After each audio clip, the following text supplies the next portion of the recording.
Boa noite, CHQO 2022. Estamos aqui para mais uma noite de exercícios e mais exercícios. Já vamos direto. 10 questões de estatuto lá na área. Senta o pirão.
Bom, meus caros ouvintes, vamos tocar pirão. Vamos lá para a primeira de estatuto. De acordo com o Estatuto dos Militares, marque a alternativa que cita todas as licenças. Onde tem especial, você já pode desconsiderar, porque especial não é, mas licença válida para nós. Então vamos lá. Quais são as licenças de acordo com o artigo 67? Licença é autorização para afastamento total do serviço em caráter temporário concedido ao militar, obedecido às disposições legais e regulamentares. Parágrafo 1º do artigo 67. A licença pode ser para tratar de interesse particular, para tratamento de saúde de pessoa da família, para tratamento de saúde própria, né? Isso aí seria a leitura do estatuto antes da Lei 13.954, porque aí já entrou para acompanhar cônjuge ou companheiro e para maternidade, paternidade ou adoção. E aí na letra A eu tenho a especial e está faltando a letra F. Na letra B eu tenho a especial e está faltando a letra E e a letra F. Na letra C está faltando a letra F. Na letra D eu tenho gestante, né? Não é licença especial, é maternidade, tá? Não é gestante. Preste atenção. E aí ficou a letra E como sendo a minha correta para 51. Prestou atenção na letra D? Eu sei que teve muita gente que errou, tá? Vou ler de novo. Artigo 67. Licença é autorização para afastamento total do serviço em caráter temporário concedido ao militar, obedecida às disposições legais e regulamentares. A licença pode ser, professor, ainda existe a licença especial para aqueles que tiveram direito até o ano de 2001, né, que é quando saiu lá, né, a lei de remuneração dos militares, e aí o estatuto cortou aí e tal, não sei o que, a gente perdeu uma opção de direito, dentre eles, a licença especial. Então, para tratar de interesse particular, que seria a LTIP, para tratamento de saúde de pessoa da família, que é a LTSPF, para tratamento de saúde própria, que é a LTS, para acompanhar cônjuge ou companheiro, que é aquela que o camarada vai, né, designado para algum lugar e o outro militar vai ter que acompanhar.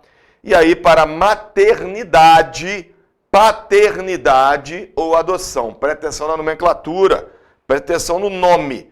Não é licença gestante, é licença para maternidade. Portanto, sobrou aí a nossa letra E. Nenhuma das respostas anteriores está correta. Vamos para 5.2. Licença para tratar de interesse particular é autorização para o afastamento total do serviço concedido ao militar com mais de 10 anos de efetivo serviço.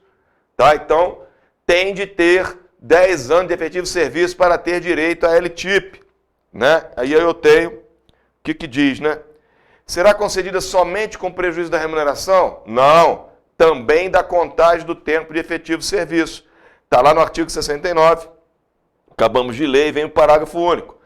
A licença de que trata este artigo será sempre concedida com prejuízo da remuneração, ou seja, o militar não recebe nada, e da contagem de tempo de efetivo serviço, tá?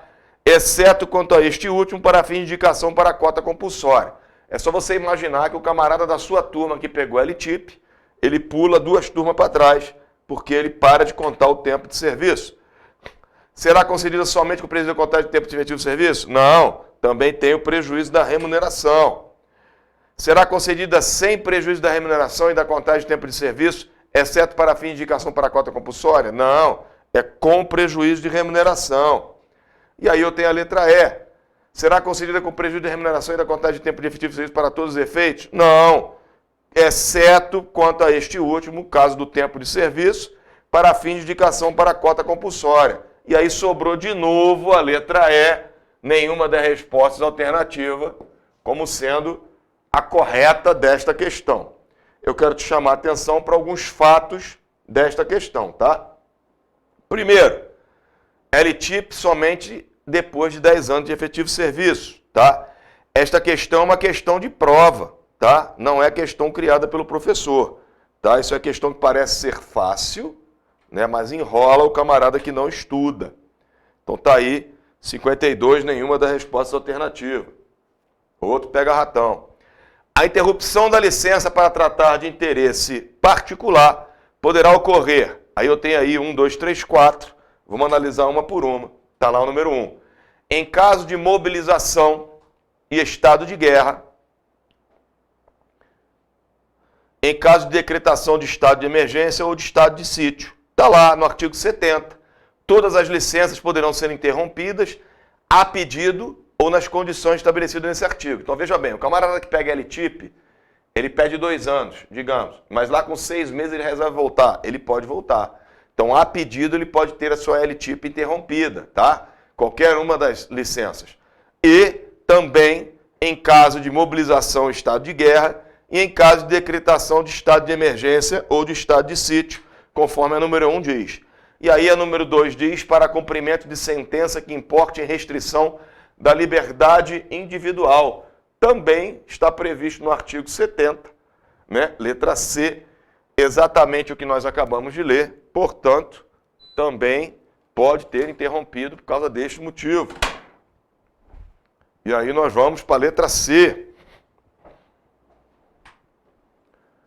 Número 3, desculpa. Para cumprimento de punição disciplinar conforme a regulamentação de cada força. Está lá no artigo 70 também, letra D. Para cumprimento de punição disciplinar conforme a regulamentação de cada força. Ou seja, interrompe a licença também. E aí eu vou para o número 4. Em caso de processo judicial, a juízo da autoridade judiciária competente. Veja bem, eu vou ler todas as alternativas que podem interromper uma licença. As licenças poderão ser interrompidas a pedido ou nas condições estabelecidas nesse artigo. Em caso de mobilização em estado de guerra, em caso de decretação de estado de emergência ou de estado de sítio, para cumprimento de sentença que importe em restrição da liberdade individual, para cumprimento de punição disciplinar conforme regulamentação de cada força, e em caso de denúncia ou de pronúncia em processo criminal, ou indiciação em inquérito militar, a juízo da autoridade que efetivou a denúncia, a pronúncia ou a indicação. Eu não sou da área de direito, tá? Eu não vou ficar aqui procurando pelo em ovo. Mas o número 4, em caso de processo judicial, a juízo da autoridade judiciária competente, não entra na minha cabeça na letra E, tá? E também no gabarito oficial dessa questão, à época da prova. Então ele está dizendo aqui que a 1, a 2 e a 3 estão corretas, a 4 não, e, porém, né, somente o item 4 está incorreto. Letra C, tá? Isso é o que diz o gabarito oficial desta questão quando ela foi aplicada.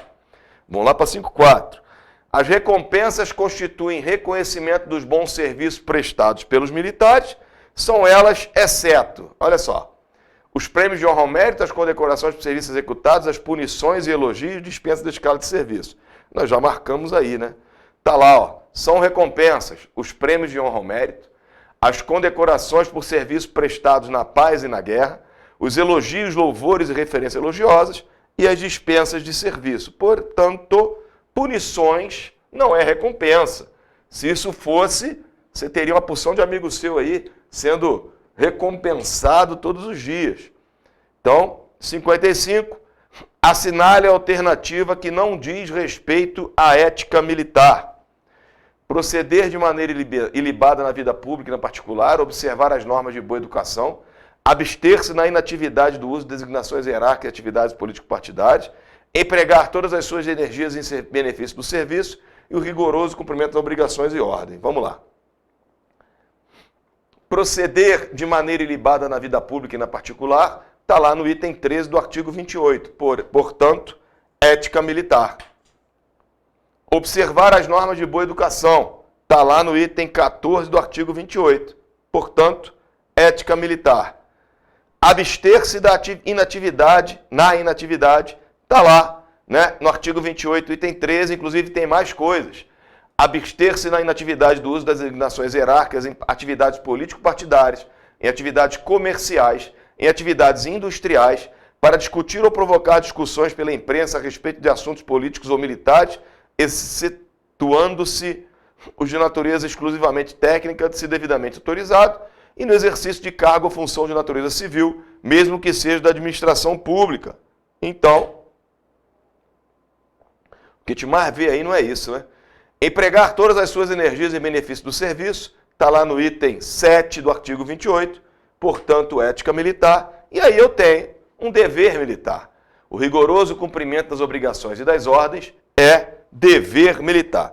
Eu quero ressaltar aqui para você que você pode ver que a letra A, B, C e D começa com um verbo no infinitivo, abster, observar, proceder, empregar. Tudo aquilo que começa com o verbo é o verbo no infinitivo,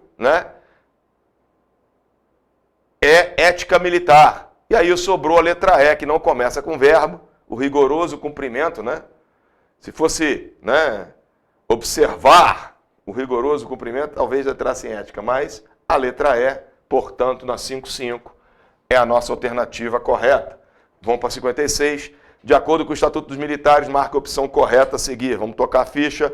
O oficial, ao ser submetido ao Conselho de Disciplina, poderá ser afastado do exercício das suas funções. Oficial é Conselho de Justificação e não Conselho de Disciplina. Conselho de Disciplina é para praças.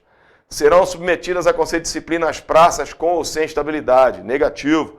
Somente as praças com estabilidade assegurada, serão submetidas a Conselho de Disciplina. O restante é licenciado. Letra C. O Conselho de Justificação obedecerá às normas comuns das 3 Forças Armadas. Negativo.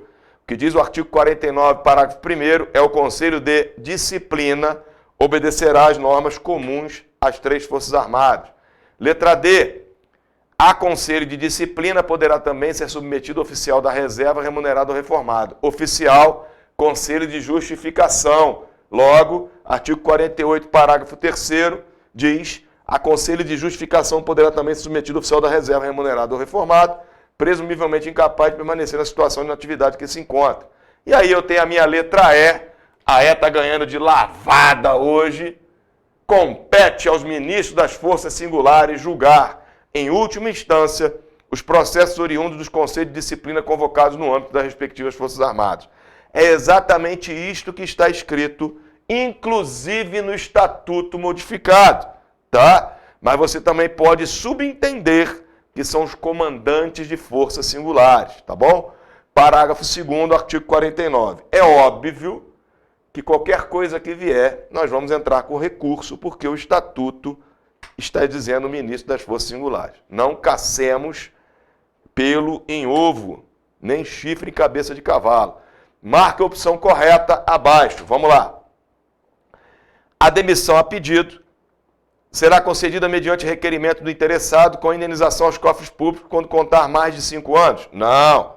Quando contar mais de 3 anos de oficialato, sem indenização, e com indenização das despesas efetuadas pela União, quando contar menos de 3 anos. Então, é sempre barreira dos 3 anos, está lá no artigo 116, item 1 e 2. Então, não é 5, a letra A está errada. Letra B, a demissão a pedido será concedida mediante requerimento do interessado com a indenização aos cofres públicos. Aqui é um pega-ratão escroto. Se decorrido 1 ano para curso ou estágio de duração igual ou superior a 2 meses e inferior a 6 meses. Olha o que diz a redação do artigo 116, parágrafo 1º.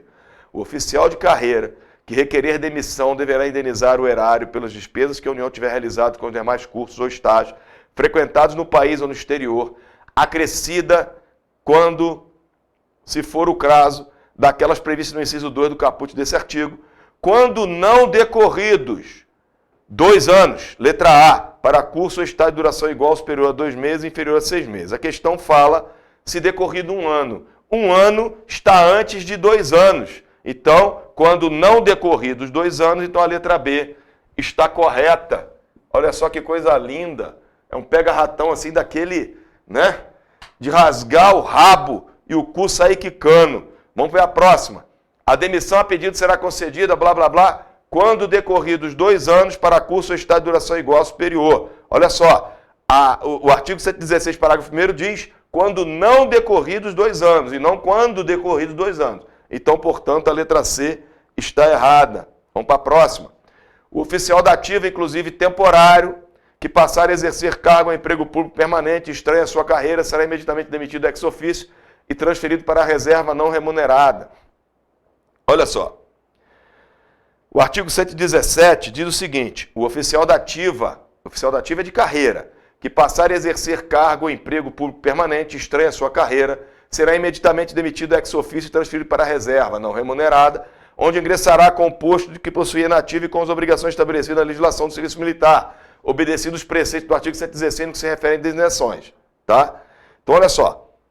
Aqui eu posso até tentar forçar a minha cabeça e colocar que o oficial vai ser também ex officio transferido para a reserva não remunerada. O temporário não vai ser demitido ex officio, ele vai ser licenciado, tá, gente? Militar temporário é licenciado. Militar temporário não é demitido, beleza? Então, tá errado. Quando nomeado para cargo civil estranho à carreira militar, o oficial demissionário ex officio ingressará na reserva remunerada. Negativo. Reserva não remunerada, de acordo com o artigo 117. Portanto, aqui, letra B, com certeza, nem tem chororô. 58. Considerando as disposições constantes do Estatuto dos Militares, lei, tal, é correto afirmar, são considerados militares da ativa em tempo de paz, os de carreiros incorporados para a prestação de serviço militar inicial. Opa!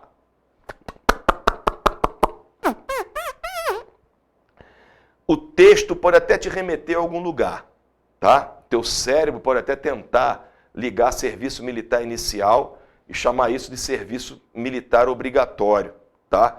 Mas o texto, e aqui eu tenho que me prender muito ao cara crachá, né? Porque a banca do CHQAO, ela se prende muito a exatamente ipsis libs, aquilo que está escrito.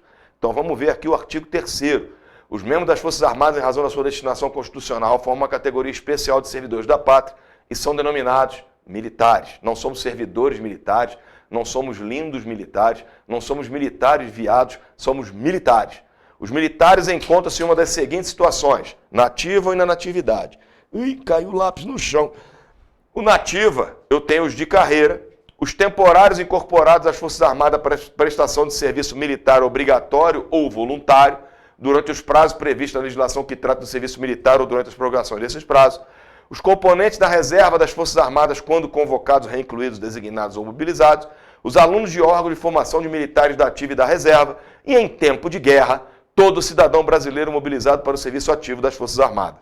Ponto. Então a nomenclatura é serviço militar obrigatório ou serviço militar voluntário. Então no gabarito desta prova, serviço militar inicial não existe, tá? Então letra B, são privativos de brasileiros natos ou naturalizados, cargo de oficial da Força Armada. Negativo, tá? Somente brasileiro nato, as carreiras de oficial da Marinha, do Exército e da Aeronáutica. Está lá no artigo 5º, parágrafo 2º. Não tem naturalizado.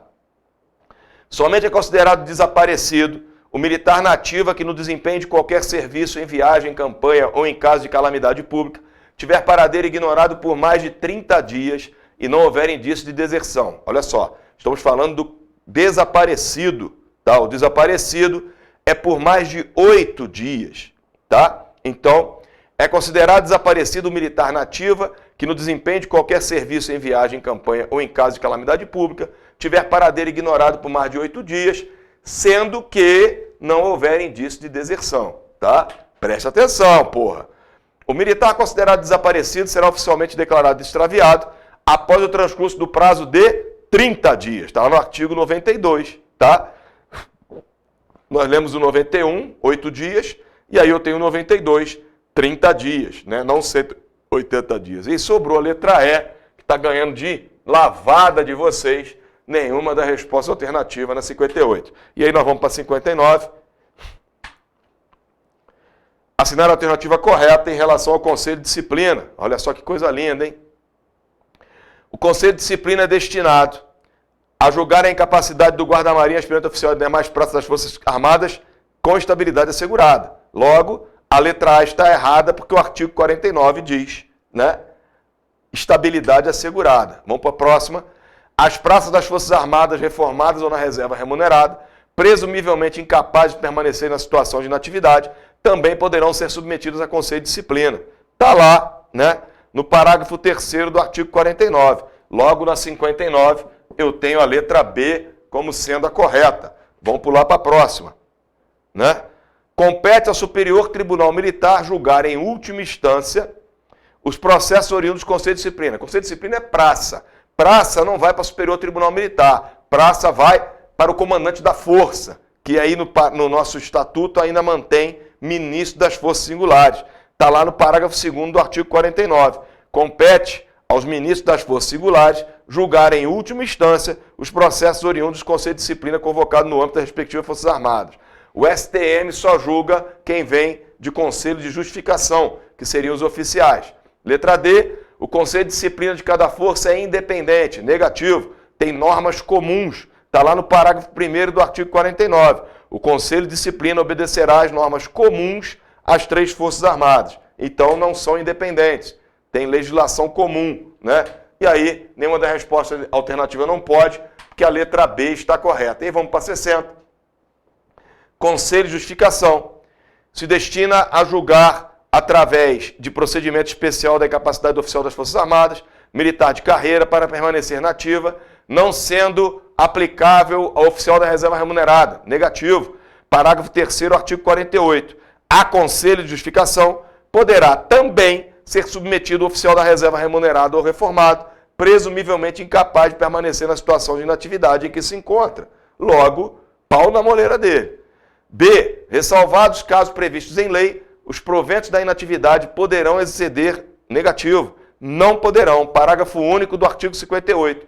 Ressalvados os casos previstos em lei, os proventos da inatividade não poderão exceder a remuneração percebida pelo militar da ativa no posto ou graduação correspondente ao dos seus proventos. Né? Então vamos para a letra C, olha lá aí.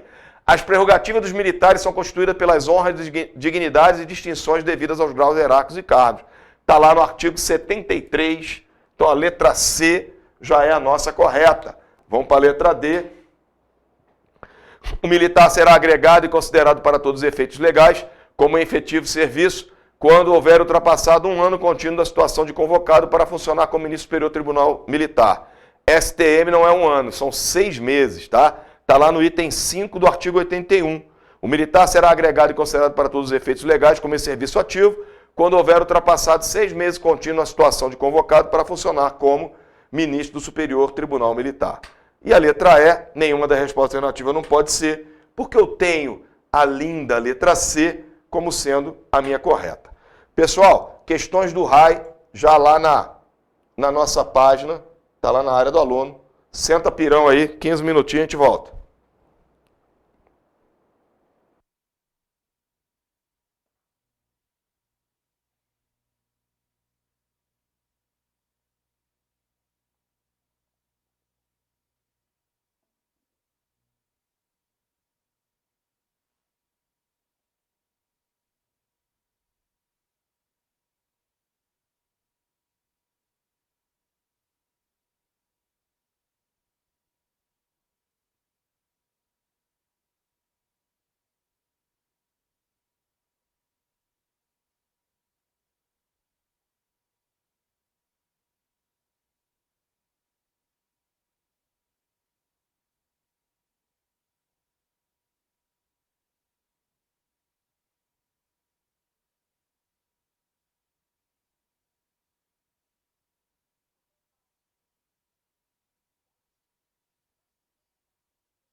Então vamos lá, gente.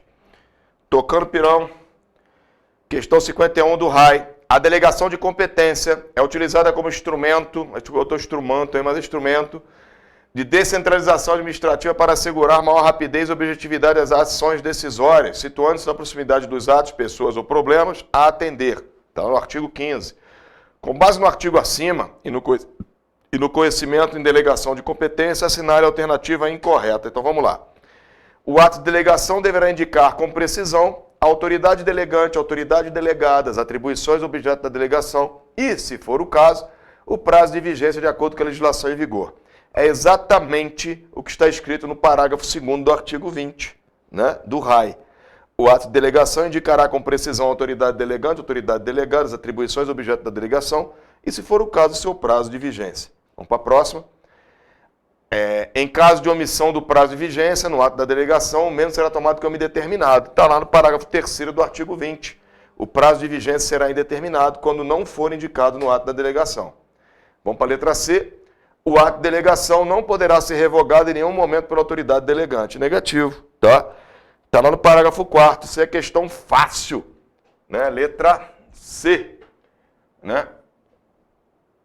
A autoridade delegante pode, né, revogar a qualquer tempo o ato de delegação. Então, vamos para a letra D. Para obtenção de maior efeito descentralizador, o ato de delegação poderá autorizar a subdelegação a qual se aplicam todas as disposições relativas à delegação. Exatamente está no parágrafo 5º do artigo 20.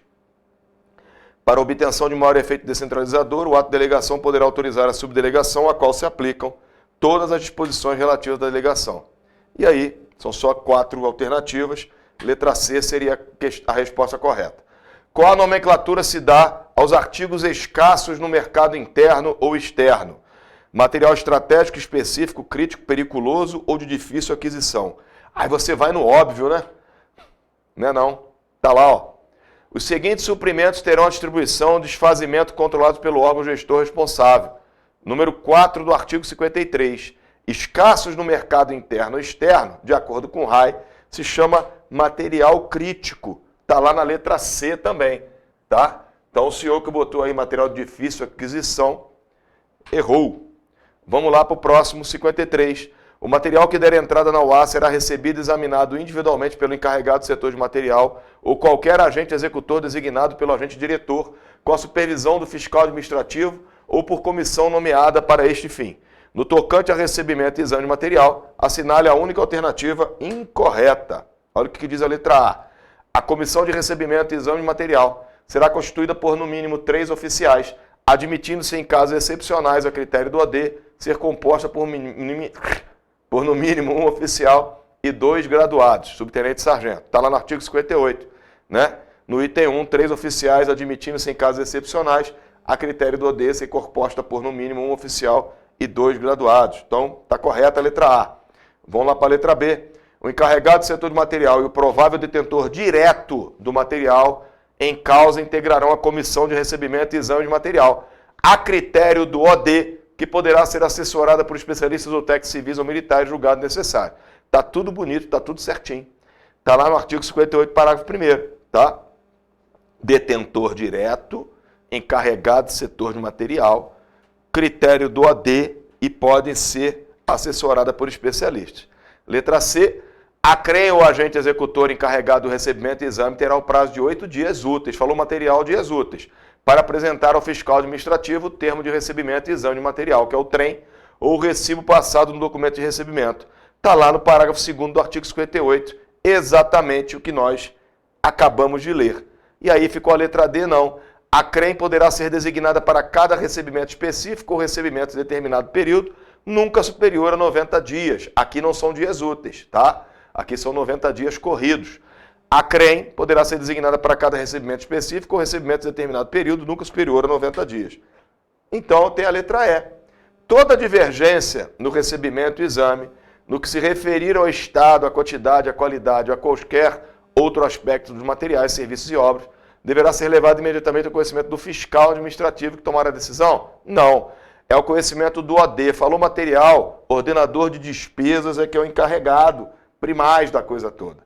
Está lá no artigo 64. Toda divergência no recebimento e exame, no que se referir ao estado, a quantidade, a qualidade ou a qualquer outro aspecto do material, serviço, obras, deverá ser levado imediatamente ao conhecimento do OD, que tomará a decisão em sua esfera de competência. Então, 53, letra E. Vamos para 54. Nas alternativas abaixo, marque V ou F, vamos tocando pirão. Primeira, OM com autonomia administrativa parcial é a que, estando cadastrada no CIAF com CODUG, encontra-se vinculada a uma OM com autonomia administrativa plena para fins específicos, conforme determinado em portaria de concessão ou cassação de autonomia administrativa. Está lá no artigo 9º, parágrafo 5º, exatamente o que nós acabamos de ler, tá? Então, está correto, verdadeiro. Atividades administrativas são o conjunto de procedimentos que viabiliza a prática dos atos e fatos administrativos, resultantes da ação dos agentes da administração em todos os níveis considerados. Está lá no item 7 do artigo 2º, exatamente o que nós acabamos de ler.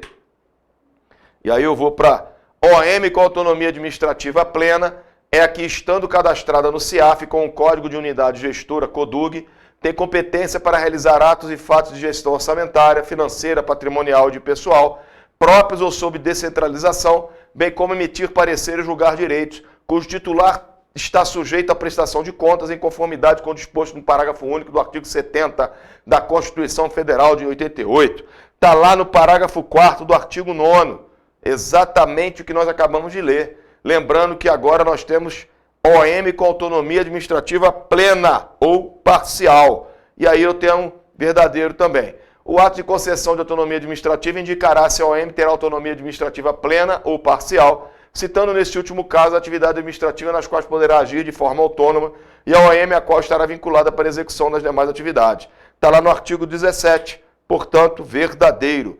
Verdadeiro, verdadeiro, verdadeiro, verdadeiro, tudo verdadeiro. Letra C de cachorro, ou C de certei, né? E aí nós vamos para 5.5. Marque a alternativa incorreta. E aí eu já marquei aqui de vermelho, você já sabe qual que é, mas nós vamos falar de todas elas. O material recolhido pela OM-ASOP será recebido neste por comissão nomeada, que lavrará o termo de abertura, exame, avaliação e classificação. Vixe. Espera aí, tá, gente? Só deu um estrondozinho aqui por causa do monitor aqui do chat de vocês. Tô só puxando aqui o fio aqui. Está lá no artigo 87. Então a letra A está correta. Né? O material recolhido pelas OM-ASOP será recebido pela comissão nomeada, que lavrará termo de abertura, exame, avaliação, tá? Tá certinho. Vamos lá para a letra B. O material considerado de terceira e quarta classe poderá ser redistribuído às unidades. Negativo, tá? Somente os materiais de primeira e segunda classe, terceira e quarta classe, né, já são material que já estão destruídos, estão detonados, estão inservíveis, né? Então, portanto, primeira e segunda, está lá no artigo 87. Parágrafo 2º, o material considerado de primeira e segunda classe poderá ser redistribuído às OM por conveniência do serviço, depois de arbitrado o novo valor unitário e fixado o novo tempo mínimo de duração. Então a letra B aqui já é da 5.5. Vamos aí para a letra C. Os materiais adquiridos por qualquer OM que forem considerados inservíveis, não comportando reparo nem transformação, poderão ser alienados. Está lá no parágrafo 1º do artigo 88. As OMs poderão alienar, mediante licitação ou de acordo com a legislação específica, a matéria-prima que não tenha previsão de ser utilizada, bem como os resíduos de oficina. Os materiais adquiridos por qualquer OM que forem considerados inservíveis, não comportando reparo nem transformação, poderão ser alienados na forma deste artigo. Portanto, letra C está correta. Vamos para a letra D. As OM poderão alienar, mediante licitação de acordo com a legislação específica, a matéria-prima que não tenha previsão de ser utilizada, bem como os resíduos de oficina. Acabamos de ler, está no artigo 88. E aí, letra E. Os preços de referência a serem atribuídos aos bens patrimoniais destinados à alienação serão estabelecidos por intermédio de laudos técnicos ou de acordo com a legislação específica. Está lá no artigo 90. Portanto, está correto. E aí, eu tenho realmente a letra B na 5.5. Vamos para 5.6. A descarga do material é ordenada pelo OD em face dos termos de comissões, parecer de fiscal administrativo, relatório de sindicância, termos circunstanciados administrativos, inquéritos ou tomada de contas. Com relação à descarga de material, assinale a única alternativa incorreta. Vamos lá para a letra A. Os motivos gerais para a descarga de material são inservibilidade para o fim que se destina, não sendo suscetível de reparação, recuperação ou transformação, perda ou extravio, furto, roubo, peculato, apropriação indébita ou demais delitos contra o patrimônio e outros motivos justificados. É exatamente o que está no artigo 76, parágrafo 1º, número 1, 2, 3 e 4. Está aí, ó, no gabaritozinho aí para baixo. Não vou ler de novo, não. É exatamente isso aí que está, tá? Vamos lá para a letra B. A descarga dos bens classificados como controlados ficará sujeita à autorização dos escalões superiores, segundo legislação específica. Está lá no parágrafo 2º do artigo 76. O artigo 76 é o caput da nossa questão 56, e aí nós temos a descarga dos bens classificados como controlados, conforme disposto no artigo 5.3 desse regulamento, ficará sujeito à autorização dos escalões superiores, segundo legislação específica. Está correto. Letra C. A homologação da descarga de material controlado será procedida pelo órgão gestor responsável, mediante solicitação da RM, grupamento de engenharia e grupamento logístico, de vinculação da OM detentora, de acordo com a legislação específica. Está lá no parágrafo 3º do artigo 76. Exatamente o que nós acabamos de ler. E aí nós vamos para a letra D. O prazo para a realização dos trabalhos de comissão e exame de averiguação será de 15 dias úteis. Não. Olha lá. O artigo 81 diz que a CEAM, nós estamos falando de CEAM, terá composição e prazo conforme previsto no artigo 58 e 140. Tá? O artigo 58, tá? Olha bem. A CEAM terá composições e prazo conforme previsto no artigo 58 e 140 desse regulamento. A CREM será constituída por no mínimo. Então, olha só, a CEAM acompanha aquilo que é determinado para a CREM. A CREM, o agente executor encarregado do recebimento do exame, terá o prazo de 8 dias úteis para apresentar ao fiscal administrativo. E aí, lá no artigo 140, já matamos que a questão está errada, né? Não são 15 dias. Mas aí tem mais coisa, tá? Aqui ele fala que podendo ser prorrogado uma única vez por igual período pela autoridade que nomeou, mediante solicitação justificada no respectivo presidente.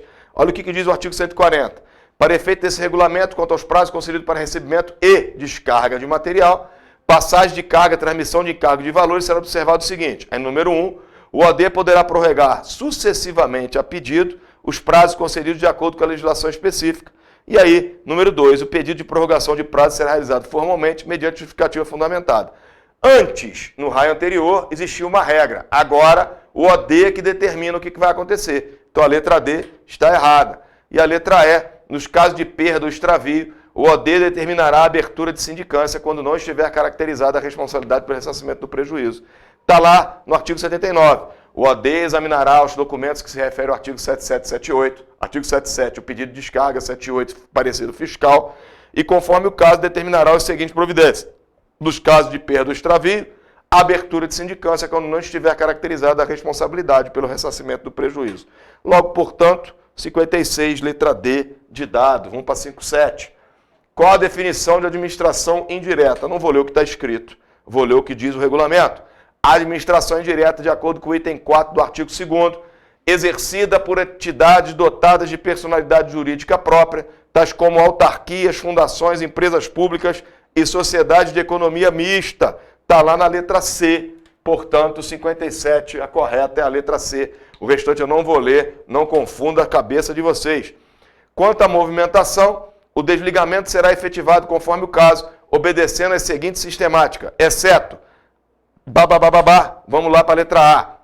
Olha o que diz o artigo 92. O desligamento será efetivado conforme o caso, obedecendo a seguinte sistemática. Número 1, após a passagem de função nos prazos previstos nesse regulamento. Número 2, na data que houver sido fixada pelo escalão superior para a passagem de comando, direção ou chefia. Número 3, após o recebimento de informação da OM de destino ou da OM gestora do próprio Nacional Residencial, que o imóvel foi liberado quando previsto pelo órgão movimentador. Número 4, após o movimentado comunicar formalmente à OM que está vinculado, que deseja seguir destino e receber posteriormente o que lhe é devido.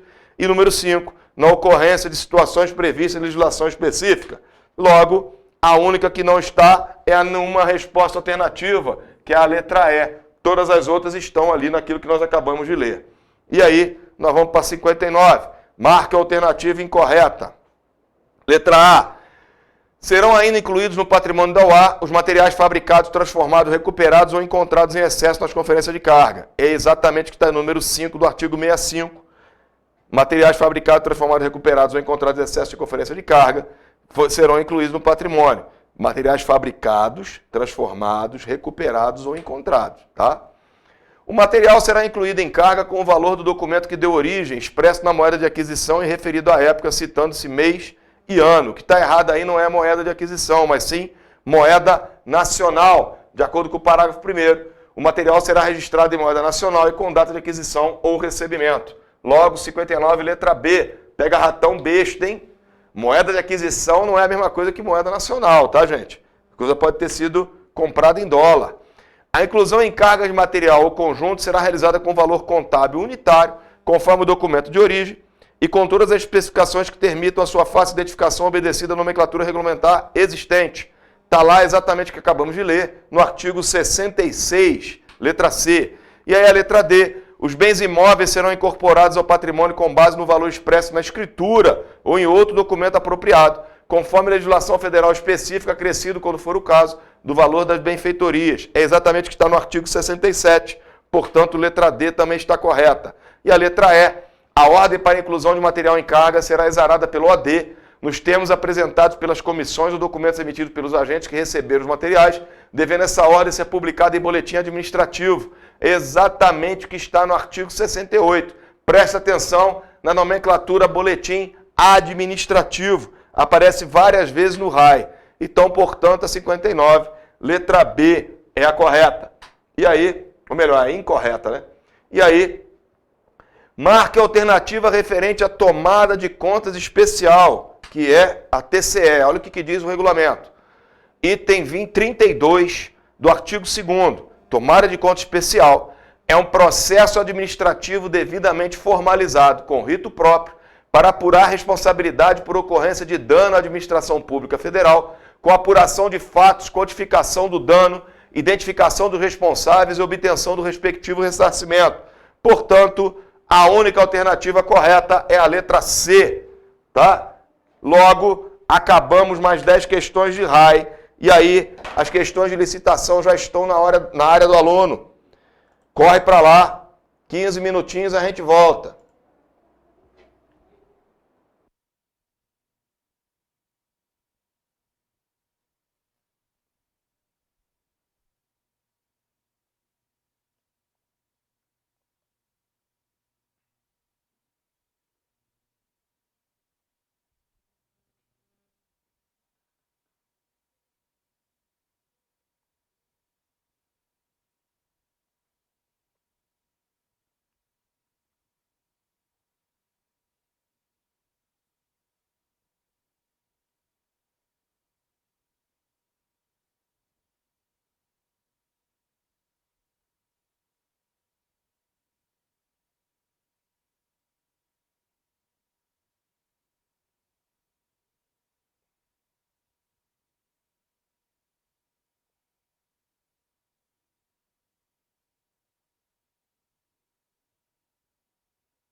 Então vamos tocar pirão.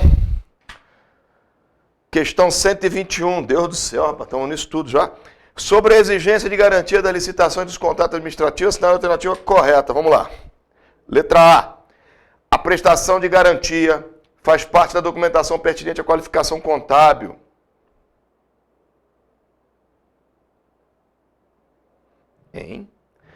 Que precisa ser apresentada pelo licitante na fase de habilitação do procedimento licitatório. Está errado.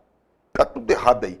O artigo 56 diz o seguinte: a critério da autoridade competente, ou seja, não é obrigatório, em cada caso e desde que prevista no instrumento convocatório, poderá ser exigida a prestação de garantia nas contratações de obras, serviços e compras. Ou seja, não é uma documentação pertinente à qualificação contábil. Está errado isso aí. A garantia exigida do licitante não poderá ultrapassar 3% do valor. Não é 3, é 5. Tá? Está lá no parágrafo 2º do artigo 56. A garantia a que se refere o caput desse artigo não excederá 5% do valor do contrato e terá o seu valor atualizado nas mesmas condições daquele, ressalvado o previsto no parágrafo 3º deste artigo, que não me interessa aqui agora. Tá? Então não é 3, é 5. A exigência de garantia contratual é uma faculdade da administração, ou seja, ela pode querer ou não. É um ato discricionário, podendo ser exigido do licitante ou dos contratados. É exatamente o que diz o artigo 56, com uma notinha do rodapé. A exigência de garantia de proposta é decisão discricionária da administração, porém, se a administração optar por exigir a garantia, caberá ao contratado escolher uma das modalidades descritas no artigo 56. Então, letra C na 121. Nos casos de contratos que importem na entrega de bens pela administração dos quais o contratado ficará depositário, ao valor da garantia não é poderá, tá? Olha bem, é deverá. Presta atenção que isso é um típico pega-ratão de prova do CHQAO. Obrigatório, nunca, sempre, poderá, deverá, tá?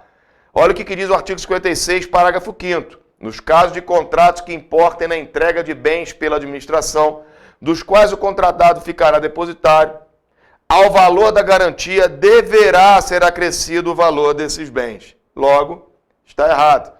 E a letra E, a retenção da garantia e dos critérios do contratado para compensar prejuízo causado à administração pelo contratado depende de manifestação do Poder Judiciário. Negativo. Olha o que diz o artigo 56, parágrafo 4º. A garantia prestada pelo contratado será liberada ou restituída após a execução do contrato e, quando em dinheiro, atualizada monetariamente. A garantia ela não pode ser compensatória de prejuízo causado à administração. Isso aí é outra demanda, tá? Garantia se devolve, beleza? Então, letra C. É igual o soldado quando vai embora aí que não pode descontar a Fusex.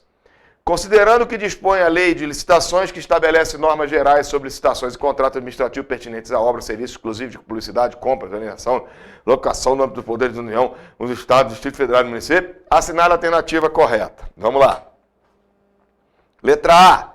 São tipos de licitação? Não, são modalidades. Gente, essa letra A aqui, se você marcou correta, eu vou te bater. Quebra a porrada. Artigo 22, são modalidades de licitação. Concorrência, tomada de preço, convite, concurso e leilão. Tá? Então, não é tipo, é modalidade. A licitação, quando para a contratação de profissional de qualquer setor artístico, diretamente ou através de empresário exclusivo, falou exclusividade, não é dispensável, é inexigível. Estou lá no artigo 25, parágrafo 3º. Parágrafo não, item 3, tá?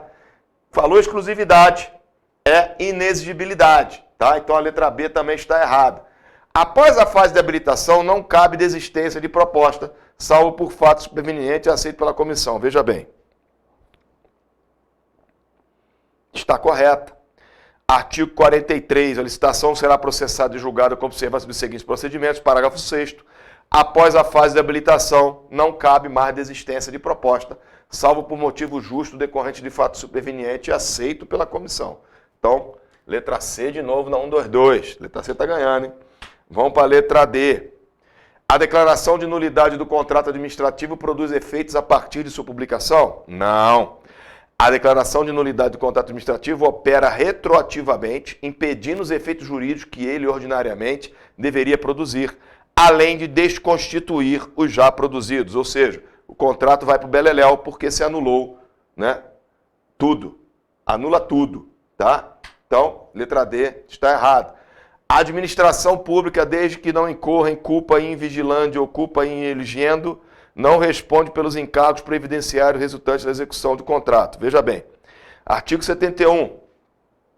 O contratado é responsável pelos encargos trabalhistas, previdenciários, fiscais e comerciais resultantes da execução do contrato. Parágrafo 2º. A administração pública responde solidariamente com o contratado pelos encargos previdenciários. Lá na letra E está encargos previdenciários também, resultantes da execução do contrato nos termos do artigo 31 da Lei 8.212, de 24 de junho de 91. A lei não está na FOG, tá? Mas o solidariamente com o contratado pelos encargos previdenciários, o senhor tem que guardar na cabeça. Então, letra C aqui na 122 e vamos para 123.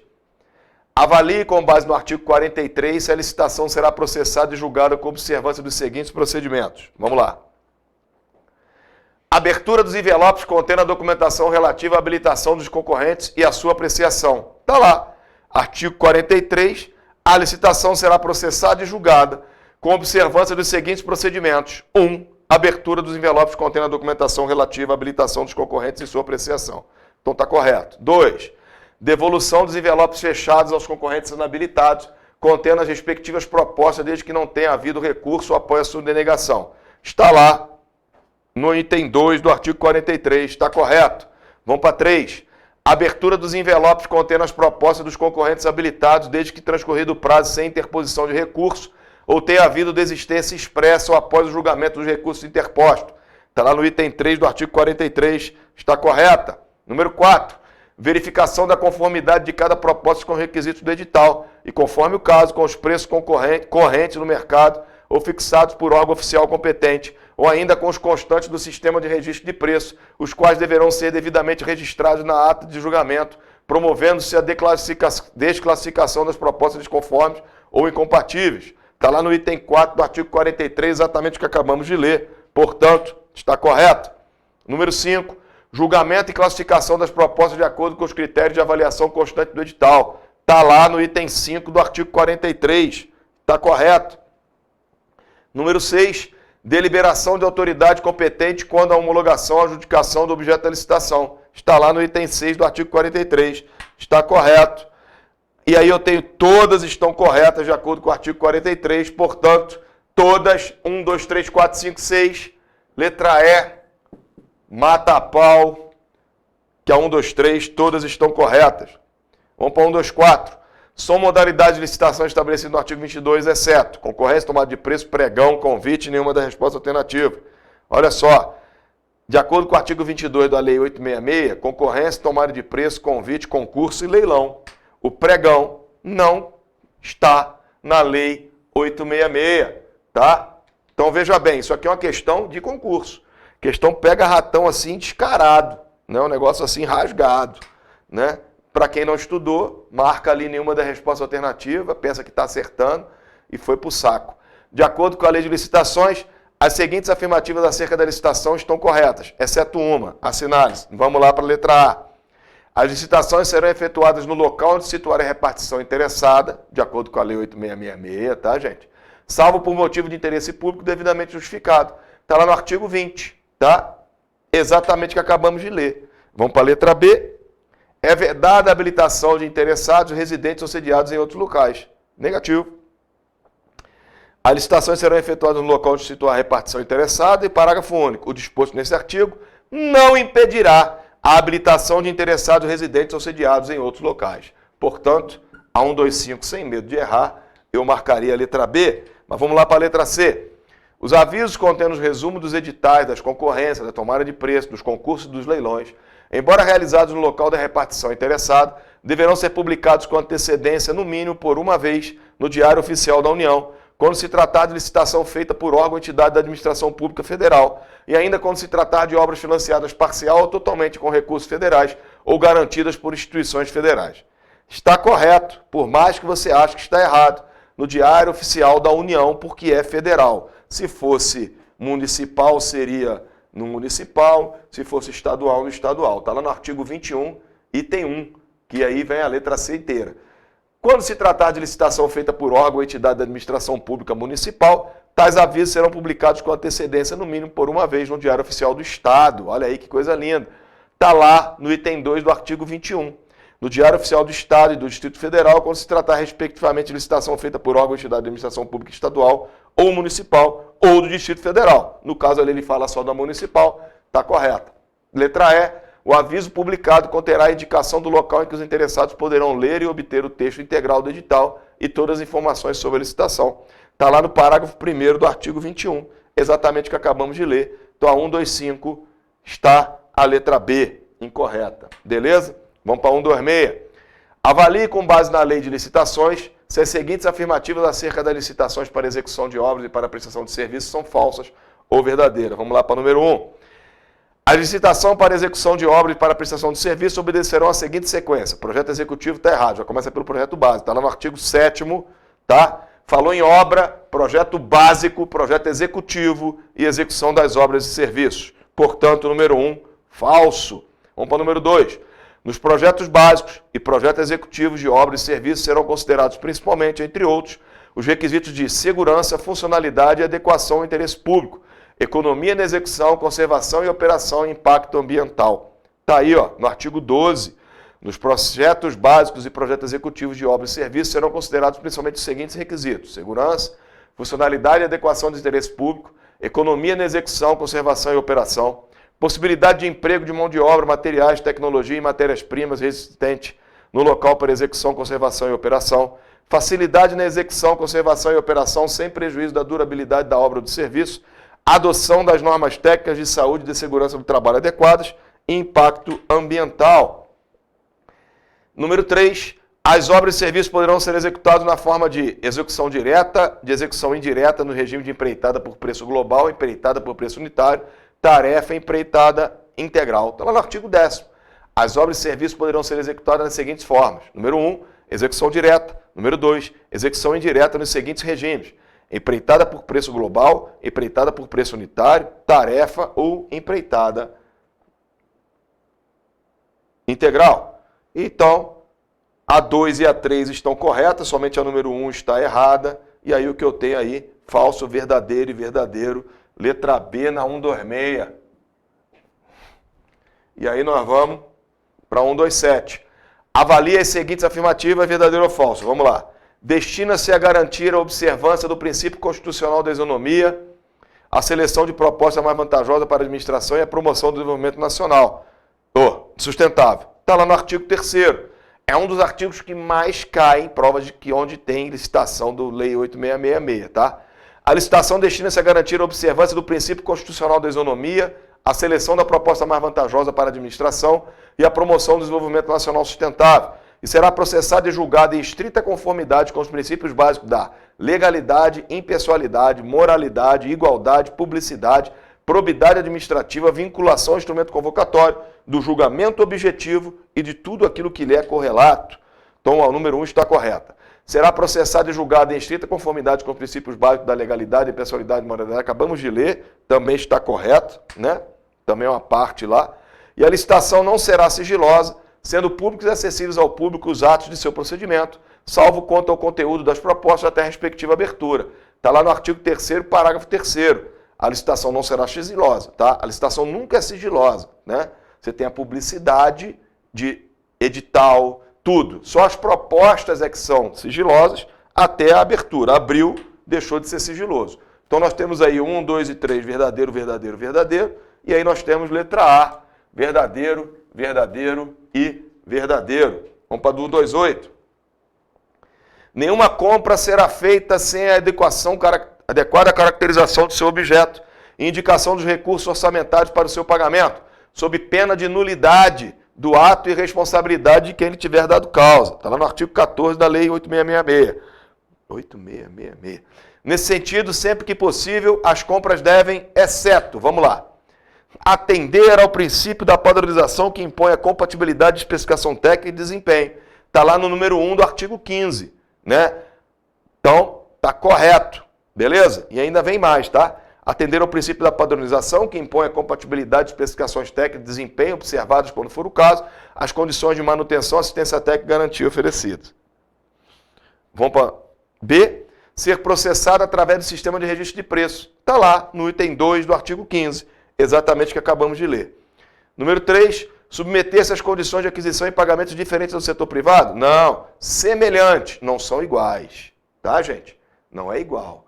É letra C aqui, então, na 128, porque não é diferente, é semelhante. Ser subdivididas em tantas parcelas quanto necessárias para aproveitar as peculiaridades do mercado visando a economicidade. Está lá no item 4 do artigo 15, exatamente isto que acabamos de ler.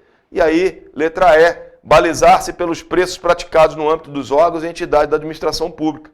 Está lá no item 5 do artigo 15. Portanto, tudo muito lindo, menos a letra C, que é a nossa incorreta. Vamos então para 129. De acordo com o artigo 7º da Lei 8666, as seguintes afirmativas estão corretas, exceto. Vamos lá. A. As licitações para execução de obras e para prestação de serviço obedecerão à seguinte sequência: projeto básico, projeto executivo e execução das obras e serviços. Beleza. Olha só, gente. Projeto básico é aquilo que eu quero. Projeto executivo é aquilo que como vai ser executado. Tá? Executivo aqui não é o cara de paletó e gravata, não. Executivo é de como vai ser executado. E aí a prática, né? Execução das obras e serviços. Então, temos aí o artigo 7º, exatamente essa, né, sequência. Tem de haver essa sequência. Letra B. A execução de cada etapa será obrigatoriamente precedida da conclusão e aprovação pela autoridade competente dos trabalhos relativos às etapas anteriores. A execução do projeto executivo, o qual poderá ser desenvolvido concomitantemente com a execução das obras e serviços, desde que também autorizado pela administração. Então está lá no artigo 7º, parágrafo 1º, exatamente o que acabamos de ler. Tá? Então a letra B também está correta. Vamos para a letra C. As obras e os serviços somente poderão ser licitados quando a obtenção de recursos financeiros para a sua execução esteja incluída no objeto da licitação. Negativo. Vamos, presta atenção. Artigo 7º, parágrafo 2º. As obras e os serviços somente poderão ser licitados quando, número 1, houver projeto básico aprovado pela autoridade competente e disponível para exame dos interessados em participar do processo licitatório. Então, olha só, o projeto básico é dado pela autoridade competente. Número 2, existir orçamento detalhado em planilhas que expresse a composição de todos os seus custos unitários. Número 3, houver previsão de recursos orçamentários que assegurem o pagamento das obrigações decorrentes de obras ou serviços a serem executados no exercício financeiro em curso, de acordo com o respectivo cronograma. E número 4, o produto dela esperado estiver contemplado nas metas estabelecidas no plano plurianual, de que trata o artigo 165 da Constituição Federal, quando for o caso.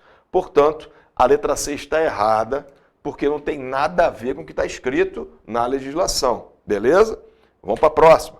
Letra D.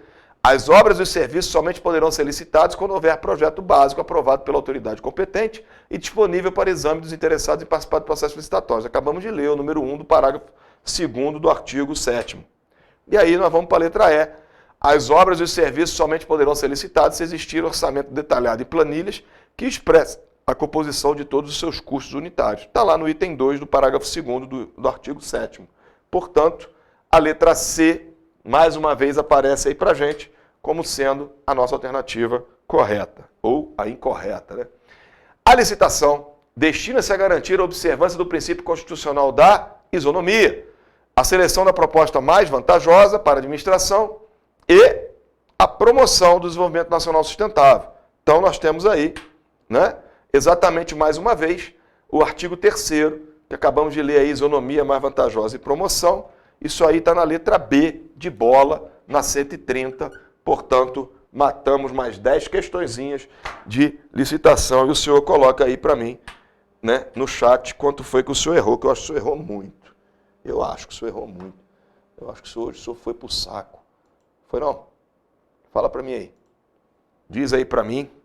Só para eu ter uma curiosidade, rapaz, de saber quantos que você acertou, quantos que você errou. Eu vou sair daqui para você poder tirar aí um print da tela, para poder ter aí o seu gabarito das questões, né?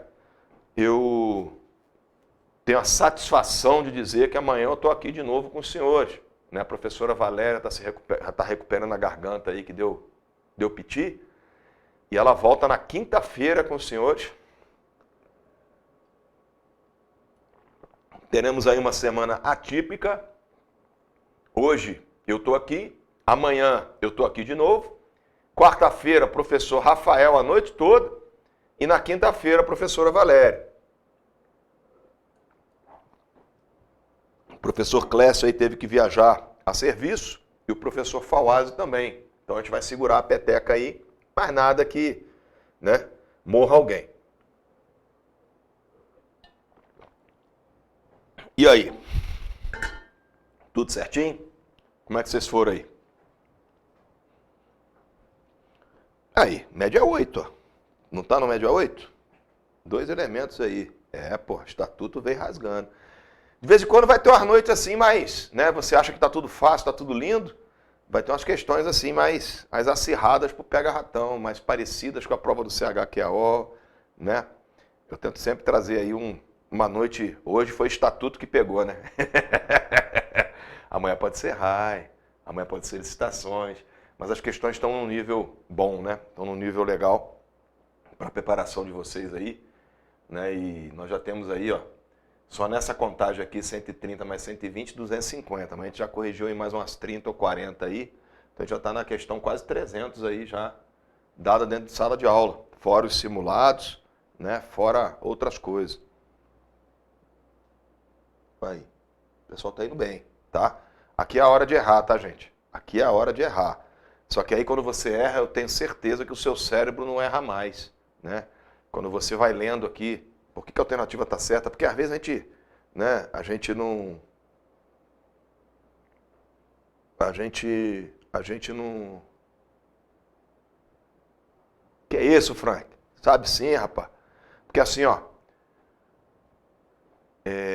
às vezes a gente marca ali a alternativa ali no chute, né? E quando a gente vai corrigir aqui, o camarada, né, ele firma o cavalo ali dentro das alternativas daquilo que ele está vendo, né? E a gente está aí com mais de 200 e tantas questões, então já tem bastante material aí rolando na cabeça de vocês. Se você for analisar, a gente já leu aí o regulamento umas 3 vezes aqui dentro de sala de aula, né? As leis de licitações também, né? Então tá de boa, né? Aí se você está sentindo dificuldade no estatuto, dá uma lidinha a mais. Se você está pegando no RAI, dá uma lidinha a mais, vai pegando esses assuntos, né? A tentativa é essa, a demonstração de que a sua memória ainda não está captando ainda, mas conforme o decorrer do tempo ela vai trabalhando mais, tá? Não entre desespero não, que é assim mesmo, beleza? A gente passa 20 anos aí sem estudar e de repente tem que entrar para dentro da sala de aula, né, e decorar uma opção de coisa, e é muita coisa, e, né, então entra num estresse, tá? Mano, não deixa entrar no estresse não, toma um suco de maracujá, pega essas questões aí mesmo, faz de novo, espera, né, olha o gabarito, né, mas vai ter aí a aula gravada para os senhores acompanharem, então fica tudo mais fácil. Gente, quero desejar a vocês uma boa noite, tá? Até amanhã, amanhã nós estamos aí de novo, e beijo nas crianças.